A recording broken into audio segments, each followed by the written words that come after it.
Hi everyone, I'm Vu. And I'm Deb sa Tucampus Kitchen. Today we are going to share with you another classic na dish. Ito po ang ating tinatawag na Spanish bangus sardines. ayan po ang ating mga simpleng ingredients. Yan. Siyempre ang ating main ingredient ay ang ating bangus.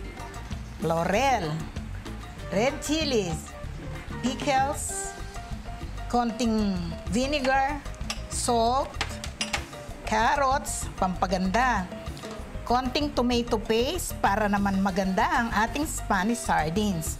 Of course, ang ating whole corn, Peppercorn. whole peppercorn, konting sugar, at ang ating olives. Ayan po ang ating mga ingredients para makabuo tayo ng Spanish sardines. Yes, nakatikim na po ba kayo ng Spanish sardines? Ngayon, pwede na kayong magnegosyo o makapagluto ng sarili ninyong Spanish sardines. O, umpisahan na natin sa ating carrots. Lagay natin sa pinaka ilalim. Yan ang magsisilbing pinakabanig niya para hindi masunog ang ating bangus. Para hindi siya didikit. Okay. Next, ilagay na natin ang ating bangus. Nalinisan na to hanggang sa loob. Kailangan maalis yung dugo sa loob para hindi siya magiging magkukulay na maitim, tsaka mawala yung lansa. Ilagay na natin dito. Take note, ang ating bangus ay mga small sizes lang po para talagang magsisilbing sardinas ang dating. Kaya ganyan lang po kaliliit ang ating mga bangus. Yes, small sizes at saka i-cut into 3 or 4 pieces. Next, ilagay natin ulit ang ating mga carrots sa taas. Pagsama-samahin lang po natin ang ating mga ingredients. Ang ating pickles. Ayan. Napakasarap nito. Green olives. Ayan. Ang ating Vinegar. konting vinegar. Yan po ang magsisilbing pinaka-preservative ng ating sardinas. At ang ating whole peppercorns. Lagyan din natin ng konting Sugar. Ayan. Okay, lagyan din natin ng tomato paste. magsisilbi ang... Para hindi siya maputla. Okay. Nagpapaganda yan. Tapos lagyan natin ng salt. 1 tablespoon salt. Next, patong natin ang ating chilies. Thai chilies. Yan, ganda. Hindi pa man maganda na, oh. Lagyan natin ng tubig. Kailangan ma-submerge natin ito para hindi siya maubusan ng tubig kasi 1 hour natin siyang pakukuluan. Yung tamang-tamang lulubog lang ang ating mga isda. Lagyan natin ng olive oil, siyempre. Napaka-importante nitong olive oil natin. Hirap mo yung olive oil natin. Ay, wala pala yung tatang. Ito, napaka-importanting. Ito ang lalagay nating oil. Olive oil. Ayan ang pampasarap sa ating sardinas. Itong pampalinamnam. Yes. Siyempre, dapat madami yan. Bakit itatanong yan? Bakit kailangan pa ba yung olive oil? Bakit hindi ba pwedeng ordinaryong oil lamang? Pwede naman, siyempre. Lalo na kamahal ng olive oil natin. Pero mas healthy po ang olive oil na gagamitin. Libre-libre tayong kumain pag olive oil. Alam nyo naman, ang olive oil ay safe na safe sa ating mga puso. At very good yan sa ating health. Ayan na po siya. pagsama-samahin lang ang kanyang mga ingredients bago natin i-pressure cook.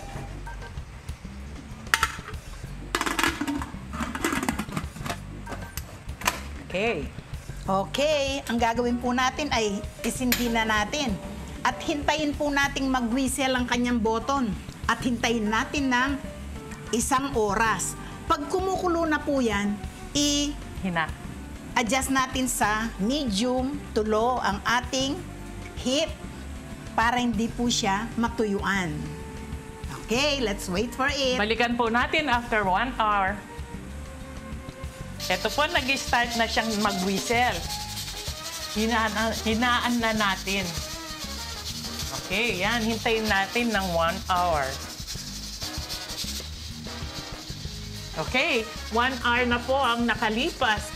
I-off na natin.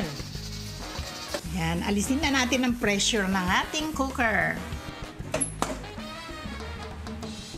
Lilit tayo pa. Okay. Wow! Ganda! Huwag muna natin siyang gagalawin. Maghintay tayo ng mga 30 minutes. Kasi pag kinuha na natin yan, malulusaw. Kasi masyado pa siyang mainit. I-rest muna natin siya. I-rest muna natin. I-firm natin kahit na malambot para pag kinuha natin, buo pa rin. Okay, tikman na natin ang ating Spanish sardines. Anong gusto mo, sa kanin o sa tinapay? Ako sa kanin. Ako sa pandesal. Okay. O sige nga, o malinis ang aking kamay. O, tostado ang kanyang pandesal. Yes. Na-toast na siya. Yes, napakasarap nito sa pandesal at saka sa plain rice. O kaya, mas masarap sa sinangag, di ba? Napaka-special nitong sardinas natin. Tignan mo, ang lambot. Super, super lambot. Siyempre, lalagyan mo siyang ano niyan. Lagyan natin ng sili.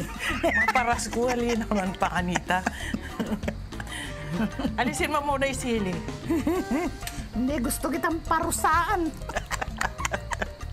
Ito po ang kakainin ni Moon, ni Boo. Ayan. Oh, try mo na. Wait, alisin natin yung paminta. Tsaka sili. Alisin daw yung sili. Okay. Ito. Gusto ko lang yung medyo, ano, Okay. Try mo na.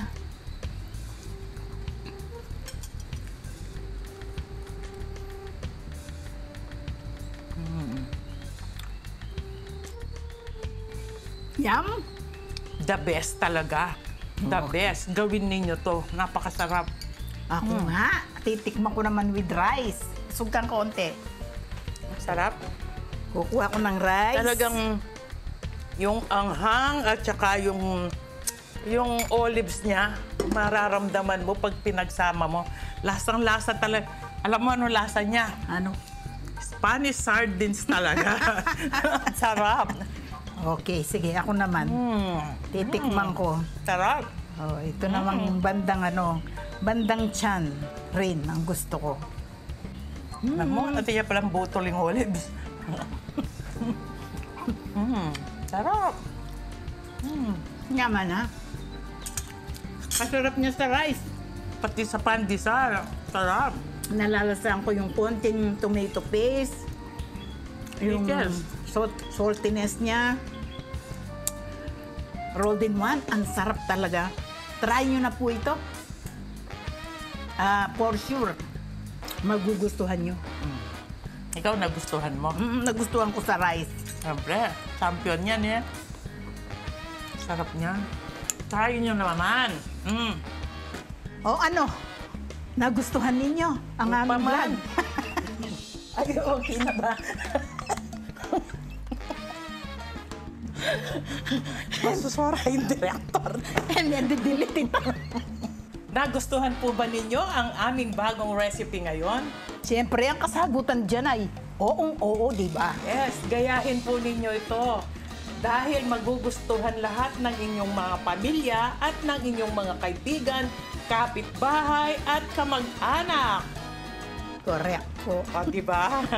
O, ngayon, Please, like share. and subscribe. At O, Campus Kitchen. thanks for watching. We love you. Bye!